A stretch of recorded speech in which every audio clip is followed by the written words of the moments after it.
Bəziləri deyir ki, ustaya çox pul niyə verim ki, çox pul verəndə yəni doğru dildə desək qudurur falan, amma az pul verəndə nə olur? İndi bu mən usta işləmirəm, bu mən özüm işləyirəm. Yəni bu işdə mənim öz adım çıxır deyə mən bunu belə işləyirəm, amma ustaya az pul verəndə nə olur indi deyəcəm. Bax bunu görürsüz. Məsələn burada çəp kəsilib, düzdürmü? Yəni çəp kəsilib svarkalanıb. Ustaya pulu az verəndə bu çəp kəsməyində əlləşmir. Bunu düz atır. Bunu da buradan belə düz atır. Burada bir dənə deşik qalır. Düzdür, deşik bir şey deyil. 1 santlıq deşikdir.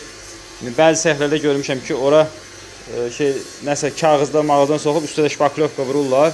Sonra kraskalayırlar, heç nə də bilinmir. Amma onun bu çəp kəsmək ondan daha yaxşıdır. Çünki orada şpaklyovkadır. Nə qədər şpaklyovka az işlənsə o qədər yaxşıdır. Şpaklyovka boyunca sökülə bilər, hər udardan belə. İndi demirəm bura şpaklyovka işləmir. Bura zaten şpaklyovka işlənəcək. Amma əgər ustaya pulu yaxşı verəndə, usta çalışır ki, elə olsun ki, onun şpaklyovkası az olsun. Yəni o onda can yandırır. Amma ustaya pulu az verəndə, yəni pisliyinə görə pis yığmır.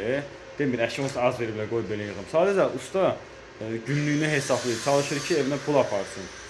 Əgər onun günündə 40 manat, 50 manat düşmürsə, o 30 manatla, 25 manatla kimsə bu işi günü dolana bilir, yox dolana bilmir. Dolanır, yəni elə adamlar var ki, onunla da dolanır. Amma o dolanışıq deyil, yəni yeməyinə güclə çatdırır, belə deyim. Ustanın pulundan kəsəndə ustadan iş tələb eləmək də mühüm məsələdir.